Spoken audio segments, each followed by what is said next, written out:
What was very uncomfortable was running. What was very uncomfortable was being on a diet. What was very uncomfortable was trying to face things that I didn't want to face. And I also realized when I was really big, I had no growth. Why? Because I was living comfortable.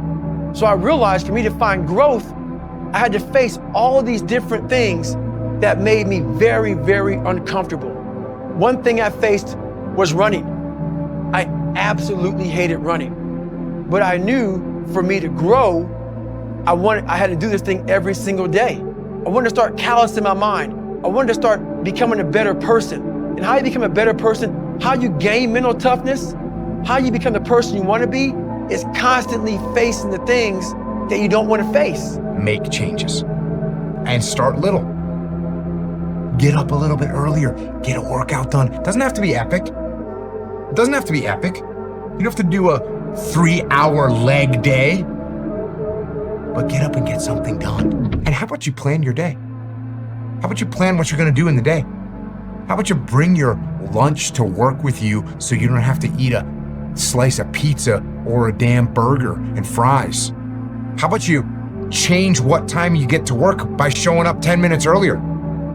And you square your gear away, or you dial in your tools, or your desk, or your workspace. That's what you need to do. I think to myself, man, I'm afraid of doing this. And I'm like, no, I'm not. I'm afraid of what this person's gonna think about me. Because if I were to be able to fail in quiet, in complete isolation, then I wouldn't care. And then I think, well, what if I don't succeed in public? What do they think then? Nothing, right? They don't think about me at all. And so obviously that comes from the perspective of seeking to gain approval and attention from others anyway. So it's like, listen, if you're insecure, which everybody is, let's be real, you might as well use the insecurity to get something out of it, right? Like one of my favorite things about entrepreneurship is like, use what you've got. And so a lot of people think that they need to fix their conditions in order to get like the perfect conditions before they start. But the perfect condition is whatever one you're in, because it gives you whatever assets you have. That's the cards that you're dealt. And so you just play the hand. And a lot of people have great cards. It's like, man, I'm so afraid of it. It's like, use it. It's like, I have nothing. It makes you very dangerous because you have nothing to lose. It's gonna feel better when it's over. And you know this. You know this. You know that when you get done doing the hard thing, it's gonna feel better. Waking up, working out, taking care of some tedious task. You know you will feel better when it is done. You know that. You also know that if you don't do the hard thing, the thing that you don't want to do, that you don't feel like doing, you know if you don't do it, you're going to feel inferior. You know you're going to feel weak. And that feeling, that horrible feeling, you know that feeling too. You know it. You know it's true. Those are the two outcomes. Heroes and villains always have the same backstory, pain. The difference is what they choose to do about it. Villain says, the world hurt me, I'll hurt it back. The hero says, the world hurt me, I'm not going to let it hurt anybody else. Heroes use pain, villains are used by it. One of the things for people who are not where they want to be is that they have pain, like oodles of pain. And I remember when I was starting out, I was looking for passion. I was looking for purpose. I was like, I just want to find something that I'm motivated by. But it's the cat and the cheese. It's like we're looking for cheese, but we have all these cat behind us, and all we have to do is look and remember that they're behind us and chasing us.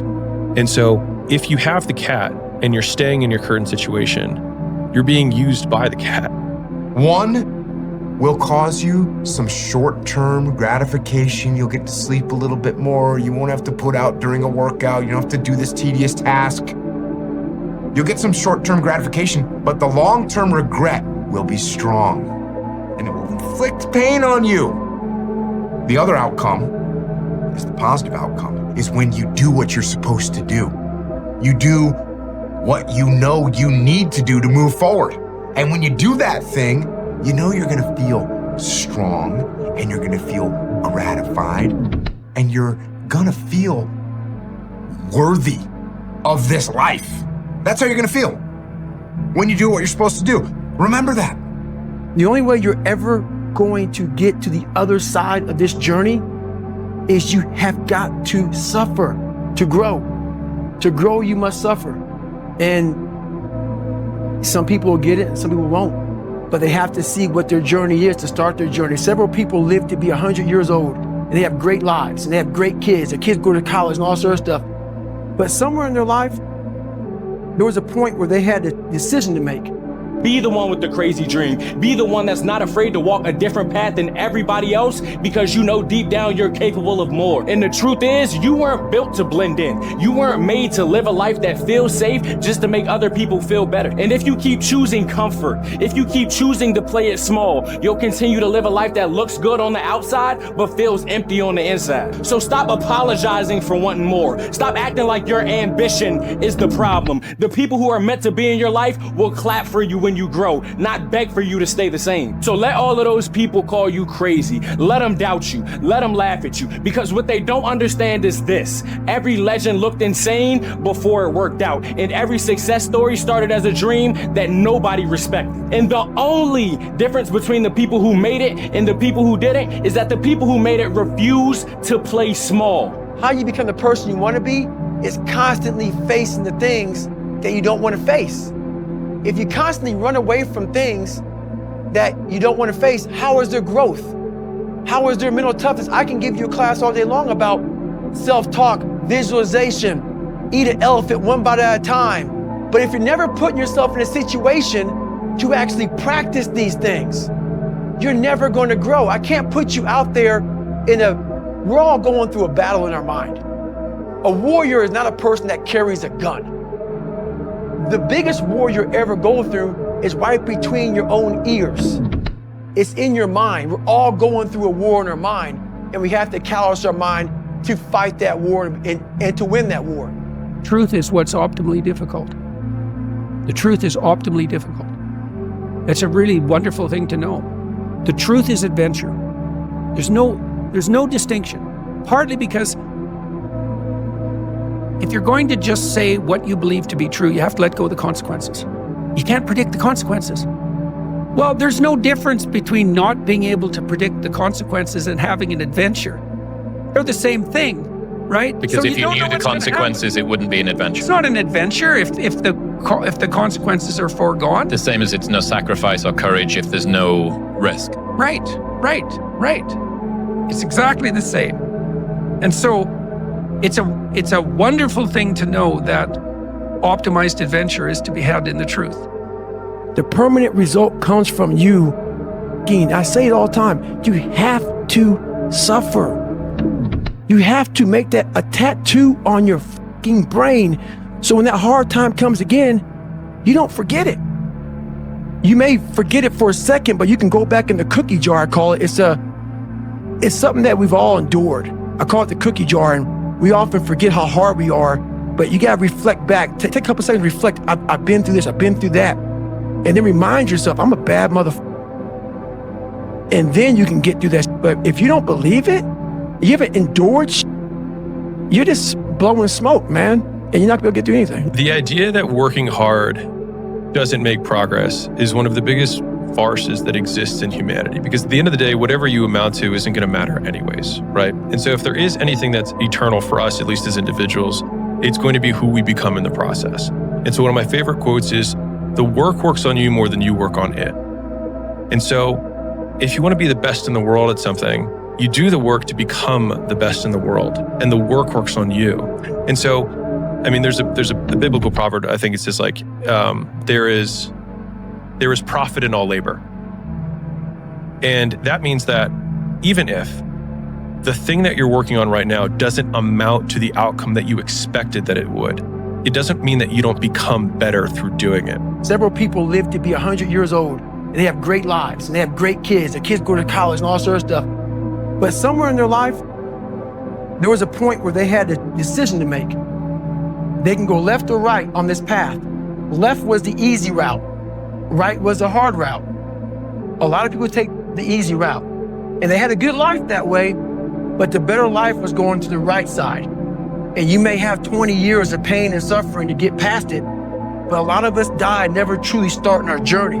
You don't have to feel good about it. You just have to keep going. The feeling will pass, but you will remain. You are greater than your feelings. Going to bed late and waking up early to work for a few days won't kill you. You're not going to burn out. You're doing what it takes. If you're one of those people that push work-life balance, just remember, the people who like working a lot don't care. I've never regretted trying harder, anything, ever.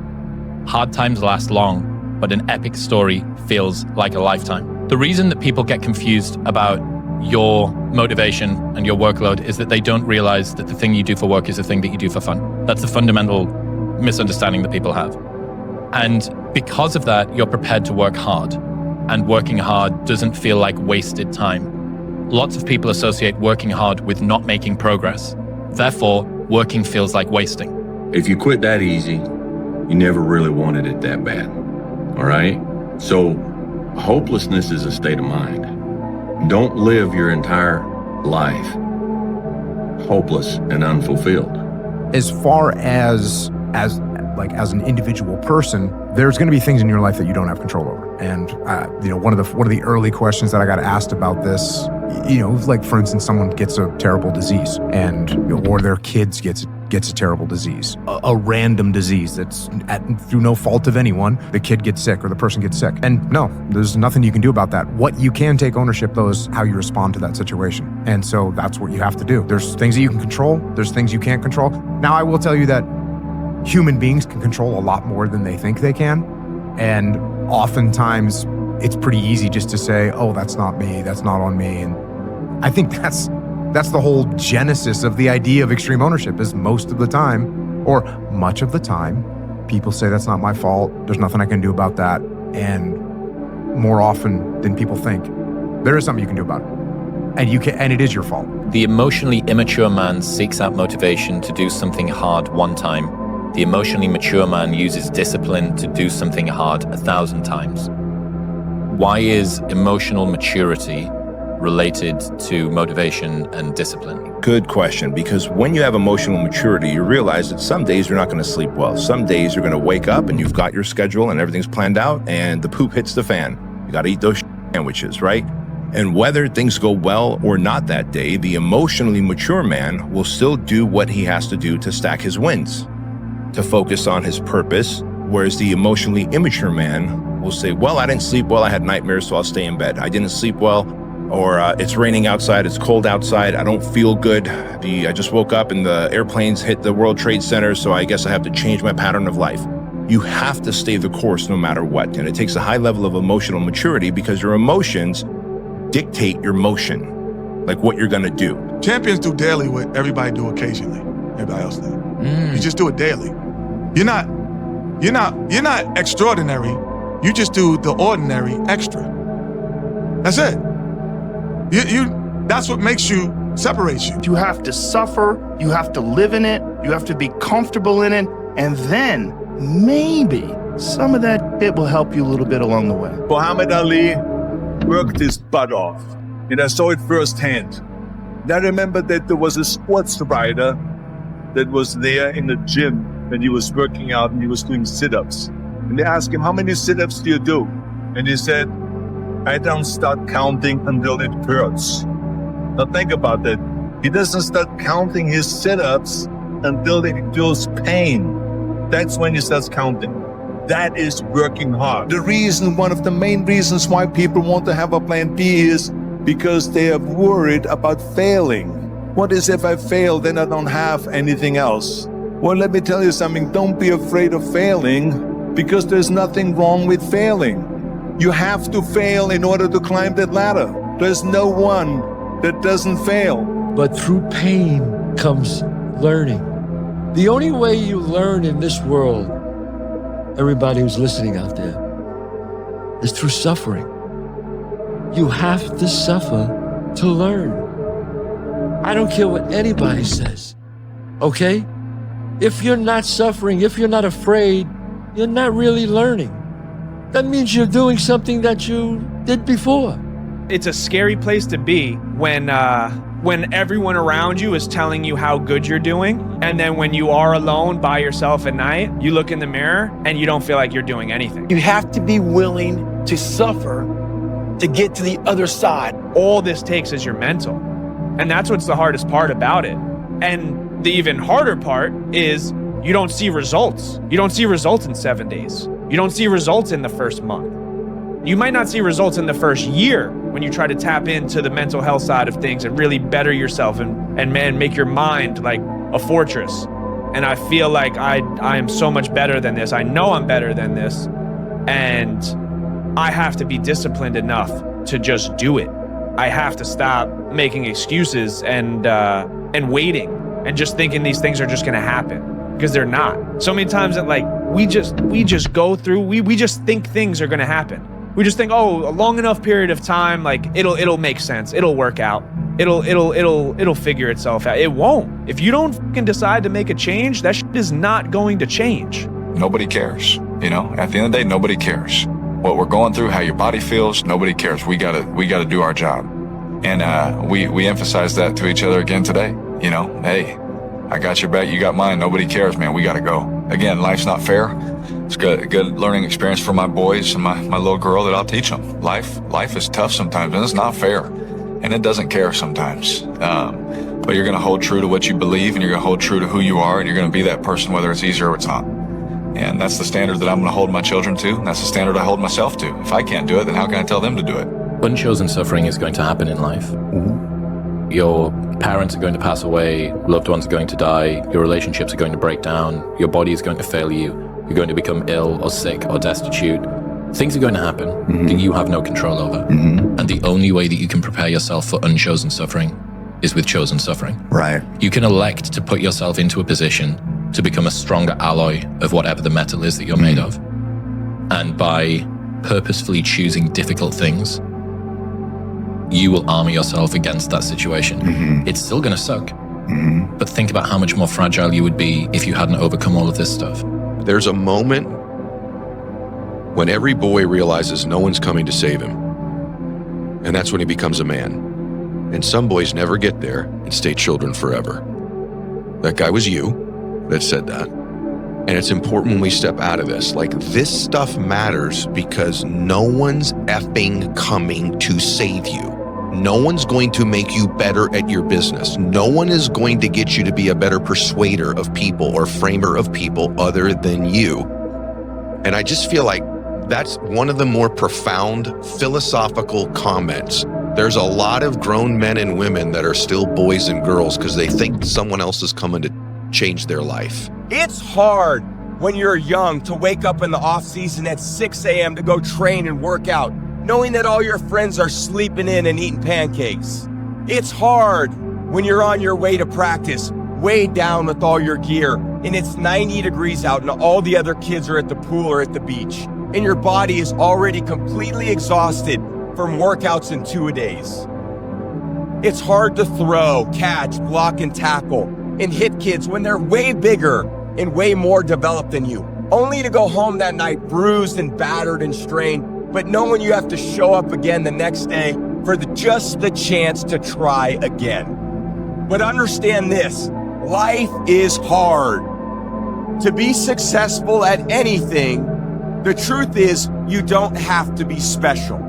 You just have to be what most people aren't. Consistent, determined, and willing to work for it. No shortcuts.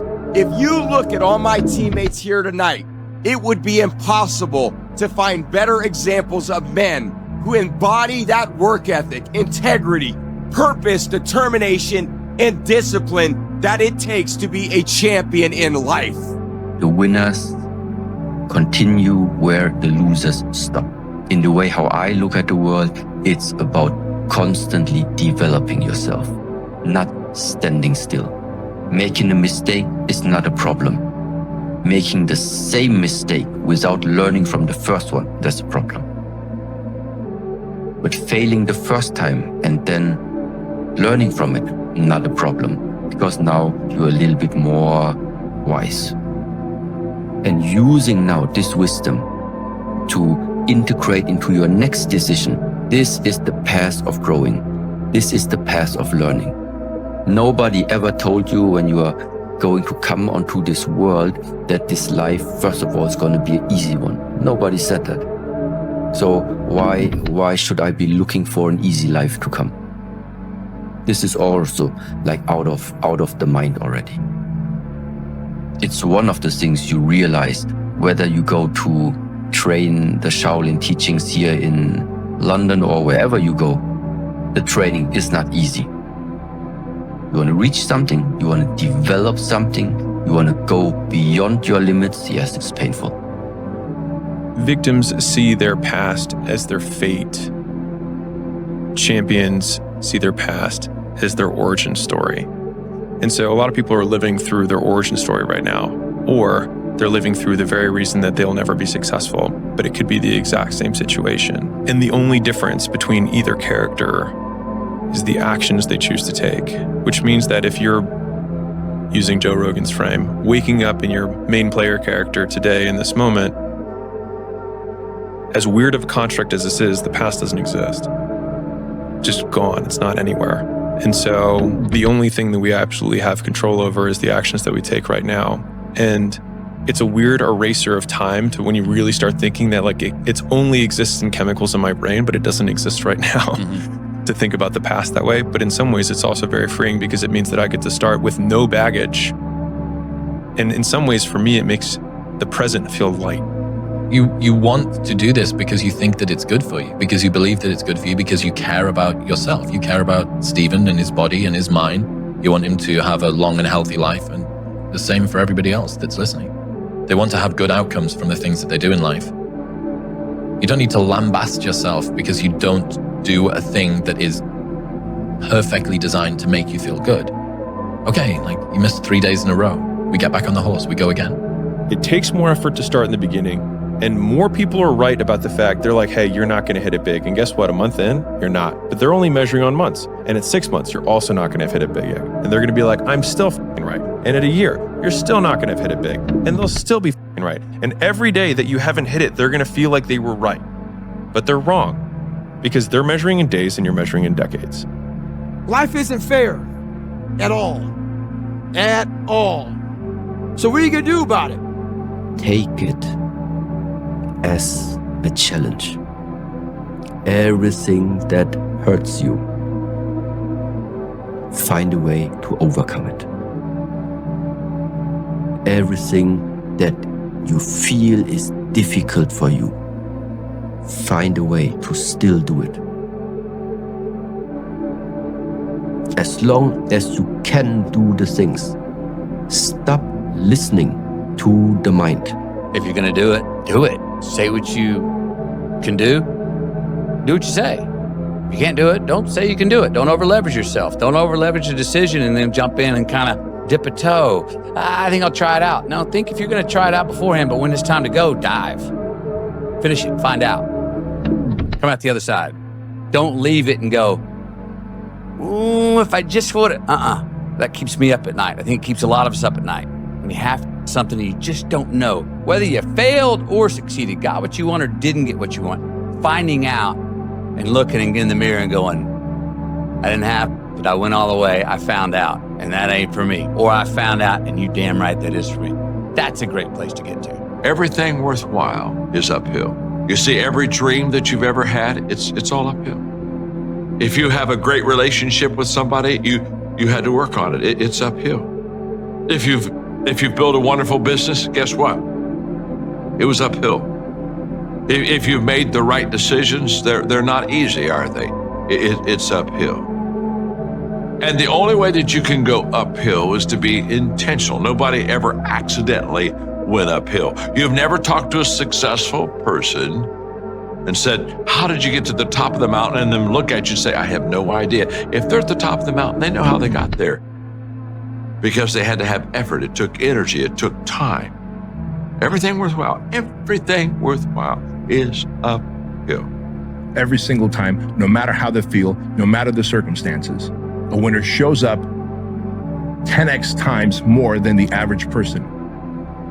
A winner has these unreasonable expectations of himself. A winner knows that he's destined for greatness. And no matter how many people around him tell him to slow down, be careful, watch out, that's too risky, you don't have the genetics, the DNA, the money, the mind, the brain power for that. A winner locks onto their goals and keeps going. Every family deserves to have a winner. I think it should be you. I'm astounded by how many people want to be spectacular in life, but also want to be normal. By being normal, you are, by definition, aiming for average. Normal people get normal results. Exceptional people get exceptional results. You literally can't do what everyone else does and expect to not get what everyone else has got. By doing what everyone else does, you guarantee average results. Just literally flip the switch and tomorrow live congruently to the man you want to be. Don't hit the snooze button. Maybe you're sick and tired of hitting the snooze button. Drink your 30 ounces of water, like Sean Stevenson says, right? First thing in the morning. I don't even know why he said that. I just love the guy so much. I read that in his book like 10 years ago, and I just drink 30 ounces of water every single morning. It doesn't do me any harm, only does me good. I send out my 3 gratitude text messages because I wake up angry and bitter most days because that's factory installed for me. I know who I am. I'm so self-aware that I have to send out 3 gratitude text messages every morning so I can put myself in a state of gratitude. That is what consciousness and my conscience demands of me. And if I don't, I'll still be the miserable, right? So we have to do the thing that our body wants us to do. Be congruent with the man you want to be. If you don't, the inner self-talk will always be negative. That voice in your head of pain and suffering and discomfort and I don't want to do this is so loud that you're unable to really calm it down and say, okay, there's something here. It's a patient calm that you have to bring to yourself to say, I know I have something here, but that voice is so powerful that it just wants you just to, let's leave. We're done. We're done. It spazzes you out and you want to go versus saying, let's take a second. Hang on. Before we spaz the fuck out, hang on. And in that moment, you can think clearly and find that strength out there for you. Right? You're being used by the business owner who, it doesn't treat you well and is, and you're in this job that you don't really want to be in, right? Or you're being used by the situation or the context of the relationship that you're in with the girl that you're like not that into. That's what the hero's like. If we're heroes in our own story, it's not avoiding pain. It's choosing from the very beginning, the alchemy, which is like you have these terrible situations. It's like, and you have the opportunity to turn them into magic and skip or shortcut all the growth you're going to have in a really short period of time simply by twisting the knife and being like, I'm going to do something about it. You don't have to live in suffering and pain and failure all the time. You have to learn, I need to visit it. Like people hate working out. You're only going to visit working out maybe an hour a day. 23 other hours of the day, you're not in it. But how you become in shape is you must visit suffering, visit working out 1 hour a day. Visit suffering 1 hour a day. Visit your past failures 1 hour a day. The relationship with it is the answers are in there. They are in there. Go into the pain of your life and say, why did this suck for me so bad? Why am I afraid of all this stuff? Why have I shut down the whole world? I guarantee I'll tell you why you shut down the whole world. It's in these nooks of the suffering within your brain, in the scarring, are all the answers to why you are on the couch feeling sorry for yourself. Other than death, all failure is psychological. This does not mean that you won't lose some battles, because you will. We all will. But it does mean that as long as you don't surrender, as long as you don't give up, as long as you don't quit, then you haven't failed. It just means you've made a temporary tactical retreat. It means you've made a brief withdrawal so that you can regroup and reattack. As far as I'm concerned, if you get beat, unless you're dead, you are not defeated and you have not failed. What you've done is you've learned. You've gained experience. They lie within the scars. Visit them for at least an hour a day. Study them. And then you'll find out more about yourself. You will then grow. So don't look at it as every day I suffer. Go into it an hour a day. Learn from yourself. Learn from life. Learn from your failures. Learn from your insecurities. Learn from your self-doubt. Don't just say, I'm afraid to jump off an airplane. What makes you afraid of it? Study it. That's why I studied my mind. Why I became so powerful in the mind, because I realized I was weak. So instead of running away from the mind, I dove into it and said, what is making me weak? That is not going to work itself out. All that you think about in your mind and you put no work towards it, it's not just going to happen. You're going to go long enough and it's going to be too fucking late. And then all you can do is live with regret. And that's the worst. That is like the worst feeling. How many things, like not even in that aspect, but just think about things like you truthfully regret in your life, and like how does that make you feel? If you feel like you have a pit in your stomach because you know you had the opportunity to make a better decision. You know you had a chance. You know there was a thought in your mind that told you to do something else, but you didn't have the self-control. You didn't have the discipline to do the other thing. you chose the one that's worse for you. Because in the short term, it felt good.